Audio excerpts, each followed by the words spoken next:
Hello friends, welcome to power learning. आज है 17 जनवरी, पहली शिफ्ट का एनालिसिस। ये एग्ज़ाम मैंने खुद से दिया है, इसलिए ये हो जाता है सेल्फ गिवन एनालिसिस। इससे पहले 24 शिफ्ट हो चुकी हैं और आज है 7वां दिन और ये आज 25वीं शिफ्ट है जिसमें मैंने एग्ज़ाम दिया। ऑलरेडी 10 शिफ्ट का मैंने एनालिसिस आपको करके दिखाया। जैसा जैसा रिव्यू मुझे आपके तरफ से मिला मैंने वैसा वैसा यहाँ पे एनालिसिस किया है। लेकिन आज मेरा खुद का एग्ज़ाम था तो मैं अपने हिसाब से अपने एक्सपीरियंस के बेस्ड आपको एनालिसिस यहाँ पे देने वाला हूँ। और कुछ क्वेश्चन यहाँ पे हैं जो मुझे एक्चुअली में याद भी हैं, वो भी मैं आपके साथ शेयर करूँगा। सबसे पहले यहाँ बात करेंगे इंग्लिश की सेक्शन की। तो आरसी आपको देखने को मिली है यहाँ पे 8 मार्क्स की, या एक स्टोरी थी यहाँ पे 2 ब्रदर्स की। ये रेलिवेंट नहीं है क्योंकि सेम स्टोरी तो आपको नहीं आएगी जिनका भी एग्ज़ाम 24 और 31 जनवरी को है। लेकिन स्टोरी बेस्ड यहाँ पे आरसी आ रही है, डिफ़िकल्ट नहीं है, 8 मार्क्स की। क्लोज टेस्ट यहाँ पे आपको आया है 6 मार्क्स का। इसके अलावा फिल इन दी ब्लैंक्स आपको आई हैं 5। इसके अलावा आपको पैराजंबल तो नहीं लेकिन रीअरेंजमेंट के 5 क्वेश्चन आए हैं। मिस स्पेलिंग वर्ड्स के जो एरर्स निकालने होते हैं वो भी यहाँ पे 5 क्वेश्चन आपको देखने को मिले हैं। तो कुल मिला के ये थी आपकी इंग्लिश, डिफ़िकल्ट नहीं थी। इंग्लिश में अगर देखा जाए 22 से 25 क्वेश्चन ऐसे थे जो काफ़ी आपको देख के ही लग रहा था कि इसका आंसर यही होगा और आप सही हो। लेकिन 5 से 7 क्वेश्चन ऐसे थे जिनमें आपको मल्टीपल ऑप्शन में कन्फ्यूज़न थी कि ये भी हो सकता है और ये भी हो सकता है। ऐसा मैं अपने एक्सपीरियंस पे बता रहा हूँ, लेकिन वो ट्रिकी क्वेश्चन थे यहाँ पे 5-7। तो अब सबका अपना अपना तरीका होता है। कुछ लोग जो होते हैं अपनी एक्यूरेसी के साथ बिल्कुल भी यहाँ पे कंप्रोमाइज़ नहीं करते, लेकिन मेरा अपना तरीका है। अगर मुझे 50% रिस्क लगता है किसी भी चीज़ में तो मैं रिस्क ले लेता हूँ। 25 क्वेश्चन ऐसे थे जो मुझे लगा कि बिल्कुल सही हैं, लेकिन 5 क्वेश्चन ऐसे थे जिनमें मुझे लगता था कि 2 ऑप्शन में से कोई भी हो सकता है। तो वो 50% जो रिस्क का फैक्टर होता है वो मैं ले लेता हूँ। अगर 5 में से 2 या 3 भी सही हो गए तो 27-28 क्वेश्चन आपके सही हो जाएंगे। तो ये चीज़ थी यहाँ पे इंग्लिश की। उसके बाद बात करूँगा क्वान्टिटिव एप्टीट्यूड की, न्यूमेरिकल एबिलिटी की। जो सुनने में आ रहा था काफ़ी कैलकुलेटिव है और डेफिनेटली ये कैलकुलेटिव तो यहाँ पे था, लेकिन इतना मुझे लगा नहीं। अगर मैं यहाँ पे बात करूँ सबसे पहले सिंप्लीफिकेशन की, तो सिंप्लीफिकेशन का यहाँ पे आई है 10 से 12 मार्क्स की, 10 to 12 मार्क्स की यहाँ सिंप्लीफिकेशन आई है।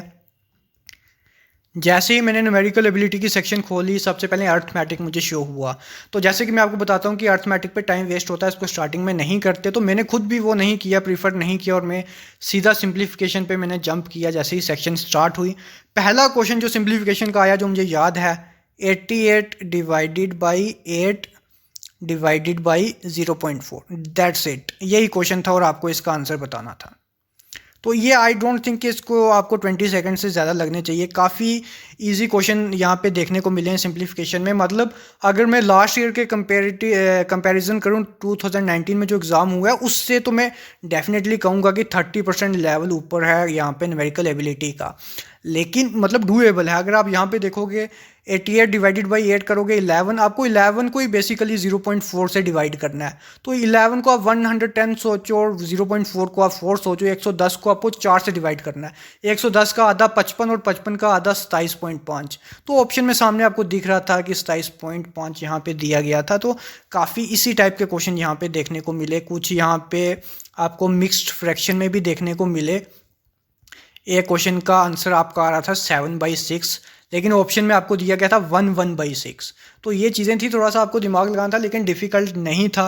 इस टाइप के क्वेश्चन भी मुझे देखने को मिले। 288 डिवाइडेड बाई 432, मतलब थोड़ी जो वैल्यूज़ थी वो बड़ी थी, कैलकुलेटिव थी। एक में तो 52 का टेबल आपको आना चाहिए था, लेकिन 52 या 26 का क्योंकि कैंसिल हो रहा था। तो मतलब अगर आपको टेबल्स अच्छे से आते हैं, स्क्वेयर्स और क्यूब्स अपने अच्छे से पढ़े हुए हैं और कैलकुलेशन की आपकी स्पीड अच्छी है, बिल्कुल भी प्रॉब्लम आपको न्यूमेरिकल एबिलिटी में यहाँ पे नहीं होने वाली है। तो सिंप्लीफिकेशन के 10 to 12 क्वेश्चन यहाँ पे देखने को मिले हैं।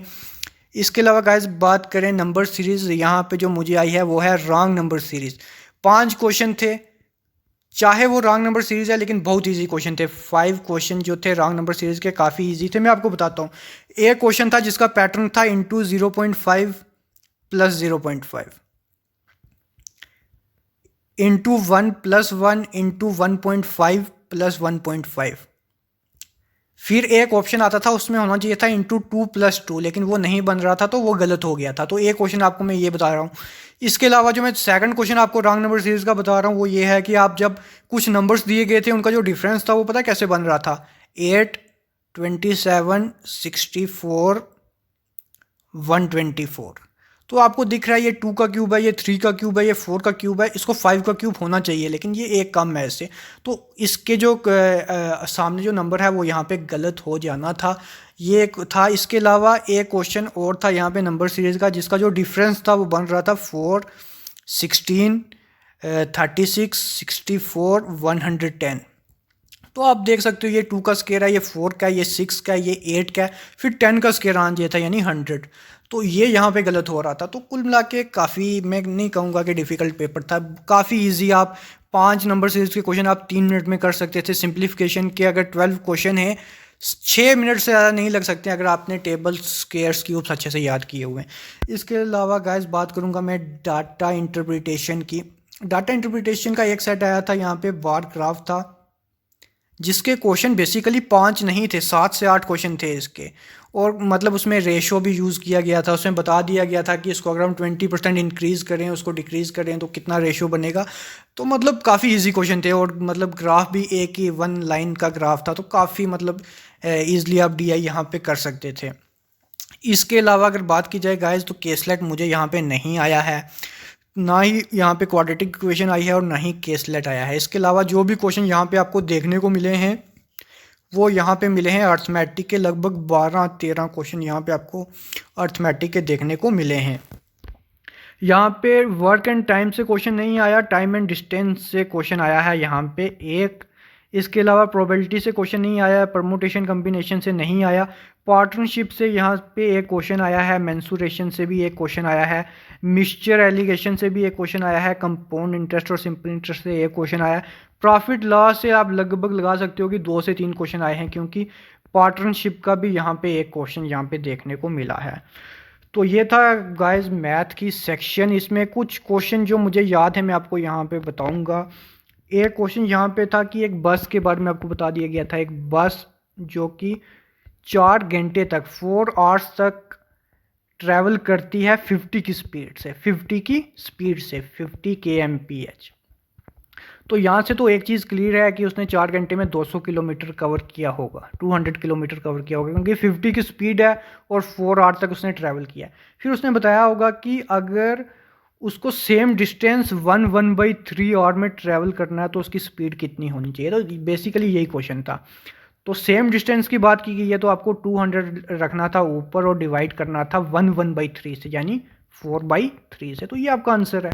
इसको आप 600 सोच लो, इसको आप 4 ही सोच लो, तो ये 150 आ जाएगा। तो बेसिकली जो अर्थमेटिक था वो भी यहाँ पे इतना आपको डिफ़िकल्ट नहीं था मेरे हिसाब से, मतलब जो 12-13 क्वेश्चन थे डुएबल थे। इसके अलावा एक क्वेश्चन था अर्थमेटिक का एजिज़ के ऊपर, जिसमें ए और बी की जो एजिज़ का सम था वो 28 यहाँ पे दिया गया था, बी प्लस सी का 36 दिया गया था, और ये बताया गया था कि जो ए है वो बी से 2 ईयर्स यंगर है।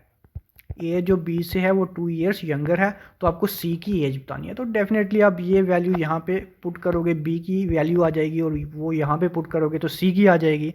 तो काफ़ी इजी आप देख सकते हो। ये भी नेक्स्ट क्वेश्चन था अर्थमेटिक का। अगर आप यहाँ तक पहुँचे हो तो ईजी क्वेश्चन थे। अब एक क्वेश्चन यहाँ पे था पार्टनरशिप का, वो भी आपको मैं यहाँ पे बता देता हूँ। ए और बी की यहाँ पे बात की गई थी। ए की इन्वेस्टमेंट यहाँ पे थी 5620 और बी की इन्वेस्टमेंट यहाँ पे थी 11240। तो गाइस यहाँ पे आपको नंबर बड़े ध्यान से देखने होते हैं। आपको सामने दिख रहा है कि ये इसका डबल है, तो 1:2 की जो है रेशो है। ए का टाइम पीरियड यहाँ पे 3 मंथ दिया गया था और यहाँ पे 12 मंथ दिया गया था। तो जब आप इनको मल्टीप्लाई करोगे तो कितना हो जाएगा, 3:24, यानी 1:8। फिर बताया गया था जो टोटल प्रॉफिट है वो 45,000 है, 45,000 है। आपको बतानी है यहाँ पे प्रॉफिट ए की। तो आप देख सकते हो 1/9, 1 + 8 होता है 9, 1/9 इंटू 45,000। तो ये आपका जान था 5,000 इसका आंसर। तो ये भी काफ़ी आसान क्वेश्चन आपको जो मुझे याद है। इसके अलावा यहाँ पे गाइस क्वेश्चन था एक CP एंड SP पे, जो कि कैलकुलेटिव था मेरे ख्याल से, क्योंकि यहाँ पे दिया गया था कि वन पर्सन उसकी जो इनकम है वो 45,000 है, 45,000 है। उसने अपनी जो 1/3 इनकम है ना, 1/3 इनकम वो उसने यूज़ कर दी है शॉपिंग में, यानी 15,000 उसने शॉपिंग पे यूज़ कर दिया है। और 1/4 उसने रेंट पे, 1/4 रेंट में। तो इसका 1/4 करोगे तो मेरे ख्याल से आएगा 11,250। तो इसके अलावा जो बचेगा ना, उसने दो पार्ट्स में इक्वली डिस्ट्रीब्यूट किया है, एक ट्रैवलिंग में। तो गाइस अगर मैं बात करूं, इसमें आंसर आपका लगभग कोई 9375 यहाँ पे आया था, क्योंकि अगर आप इन दोनों को ऐड करोगे तो ये हो जाएगा 26,250। तो पीछे आपके पास रह जाएगा यहाँ पे 18,750। तो जब आप इसको दो हिस्सों में डिवाइड करोगे तो 18 का आधा 9, 750 का आधा 375, तो 9375 इसका आना था आंसर। तो कुल मिला के क्वेश्चन ईजी थे, लेकिन हाँ एक बात है कि कैलकुलेटिव यहाँ पे थे। आप इन क्वेश्चन को तभी कर पाओगे अगर आपने सिंप्लीफिकेशन 6 मिनट में ख़त्म किया, नहीं तो टाइम ख़त्म हो जाएगा। बात करेंगे एक क्वेश्चन की यहाँ पे, और यहाँ पे एक सिंपल इंटरेस्ट और कंपाउंड इंटरेस्ट पे भी एक क्वेश्चन था, जिसमें क्या था कि प्रिंसिपल आपको दिया गया था, इंटरेस्ट आपको दिया गया था, इंटरेस्ट रेट आपको दिया गया था, टाइम आपको नहीं दिया था, सिंपल इंटरेस्ट आपको दिया था। तो खाली आपको टाइम निकालना था। तो वही फार्मूला जो हम पढ़ते थे छोटी क्लासों में, P into R into T upon 100 is equal to this. यहाँ पे सभी वैल्यूज़ दी गई हैं, आपको सिर्फ टाइम नहीं दिया गया। तो टाइम निकल जाना था, जिसका आंसर था 5 ईयर्स। तो कुल मिला के ये थी आपकी अर्थमेटिक के क्वेश्चन जो मुझे याद है। हाँ एक क्वेश्चन काफ़ी इजी था, मेंसुरेशन से आया। आपको बताया गया था एक स्क्वायर है, उसका जो एरिया है वो 36 सेंटीमीटर स्क्वायर है। इससे आपको एक चीज़ का आइडिया तो लग गया कि जो स्क्वायर की जो साइड है वो 6 सेंटीमीटर होगी, ठीक है। फिर उन्होंने कहा कि एक रेक्टेंगल है, उसकी जो लेंथ है वो स्क्वायर की साइड के बराबर है, यानी 6 सेंटीमीटर, और जो इसकी ब्रेड्थ है वो उससे 3 सेंटीमीटर ज़्यादा बड़ी है, यानी 9 सेंटीमीटर। तो आप बताओ रेक्टेंगल का एरिया कितना होगा। तो 9 इंटू 6 इसका आंसर आना था 54 सेंटीमीटर स्क्वायर। तो ये क्वेश्चन और आपको मैं यहाँ पे बता रहा हूँ, ये सभी क्वेश्चन मुझे याद हैं। इसके अलावा एक क्वेश्चन जो मेरे से नहीं हुआ, यही एक क्वेश्चन था जो वहाँ पे एग्ज़ाम में मेरे से नहीं हुआ, जबकि मेरे पास 3 मिनट बच गए थे इस क्वेश्चन को करने के। क्वेश्चन था एवरेज के ऊपर, एवरेज दी गई थी 20 लोगों की, 20 लोगों की कुछ एवरेज दी गई थी x, ठीक है। उसके बाद 1 पर्सन इसमें ऐड होता है, और जो एवरेज होती है वो x+3 हो जाती है। और जो 1 पर्सन ऐड होता है उसका जो वेट होता है वो 30 kg होता है। तो आपको बताना है कि जो वैल्यू है x की, यानी जो एवरेज है वो कितनी है। इसमें एक्चुअली मैंने गलती की, यहाँ पे 20 लोग दिए गए थे, लेकिन मैं 20 यहाँ पे एवरेज मानता रहा, जिस वजह से 2-3 मिनट लगा के भी मेरे से ये क्वेश्चन नहीं हुआ। ये क्वेश्चन यहाँ पे मेरे से मिस हो गया, लेकिन इजी क्वेश्चन था, डूएबल यहाँ पे था। तो ये मैथ के आई थिंक मैक्सिमम क्वेश्चन मैंने आपको बता दिए हैं जितने मुझे याद थे। अगर मैं और सोचूंगा और याद आ जाएंगे, लेकिन आई थिंक इतना काफ़ी होगा। अब हम बात करेंगे यहाँ पे रीजनिंग की सेक्शन की। तो गाइज अगर मैं रीजनिंग की सेक्शन की बात करूँ, सबसे पहले बात करेंगे इनइक्वालिटीज़ और साइलॉग्स की। तो यहाँ से 5 क्वेश्चन आए हैं, मतलब दोनों के कंबाइंड मिला के 2-3 क्वेश्चन दोनों से टॉपिक से यहाँ पे आए हैं। अल्फ़ा न्यूमेरिक सीरीज यहाँ पे आई है 5 मार्क्स की, 4 to 5 मार्क्स की आई है, शायद 4 क्वेश्चन थे, मुझे एग्जैक्टली याद नहीं। इसके अलावा गाइज आपको देखने को मिले हैं डायरेक्शन के 3 क्वेश्चन, और ब्लड रिलेशन थोड़ा ट्रिकी था यहाँ पे, बिल्कुल 3 क्वेश्चन यहाँ पे भी आपको देखने को मिले हैं। इसके अलावा गाइज बात करेंगे अल्फ़ा न्यूमेरिक सीरीज़, आपको मैंने बता दिया 4 से 5 क्वेश्चन, और मिसलिनियस के भी यहाँ पे 3 क्वेश्चन देखने को मिले। एक जिसमें आपको बताना है कि कुछ नंबर्स दे दिया गया होगा, उनको डिसेंडिंग आर्डर में आपको करना है रेंज, फिर बताना है कि कितने नंबर रिपीट हो रहे हैं, तो वो 1 नंबर का क्वेश्चन होता है। एक में एक वर्ड दे दिया गया होता है, आपको बताना होता है कि अल्फ़ाबेटिकली आर्डर में कितने नंबर आते हैं बीच में, एज मेनी एज, 1 नंबर का वो होता है। एक में आपको बोला जाता है कि एक वर्ड आपको दे दिया जाएगा, 2nd 4th 6th 7th letter इसका उठा दिया जाएगा, इसके आप कोई वर्ड बना सकते हो कि नहीं। एक क्वेश्चन ये था। तो 3 क्वेश्चन आपको मिसलिनियस के यहाँ पे देखने को मिले हैं। अगर मैं बात करूँगा पजल्स की और सीटिंग अरेंजमेंट की, तो यहाँ पे एक सर्टन नंबर ऑफ, जिसमें सर्टन नंबर ऑफ बंदे बैठे होते हैं जो नॉर्थ फेस कर रहे होते हैं। ये पज़ल की है मैंने 4-5 मिनट लगा के, लेकिन ये बाद में मुझे पता चला ये 3 ही नंबर की थी। तो यहाँ पे स्मार्टनेस कम पड़ गई। और अगर बात करेंगे यहाँ पे एक बॉक्सेस के ऊपर पज़ल थी, 7 लोग थे यहाँ पे, 7 लोग नहीं थे, 7 बॉक्सेस थे, और ये 4 से 5 नंबर की ये पज़ल यहाँ पे आपको देखने को मिली है। एक स्केयर बेस्ड पज़ल थी, ये आई थिंक ये 6 मार्क्स 6 मार्क्स की ये पज़ल थी। ये पज़ल मेरे से नहीं हो पाई। अफसोस है क्योंकि मैंने ये 3 नंबर की पज़ल पे थोड़ा ज़्यादा टाइम लगा दिया और रीजनिंग में ये 6 नंबर की पज़ल मेरे से रह गई है। तो गाइज़ इसके बाद आखिरी पज़ल थी, वो थी मंथ बेस्ड, जिसमें जैन से लेके शायद जुलाई अगस्त तक कुछ मंथ दे दिए गए थे। तो 5 मार्क्स की ये पज़ल थी। तो रीजनिंग इतनी डिफ़िकल्ट नहीं थी, लेकिन उसके बावजूद मेरे से मतलब एक 6 नंबर की पज़ल यहाँ पे मिस हो गया। तो 28 29 मेरी यहाँ पे अटैम्प्ट रही है।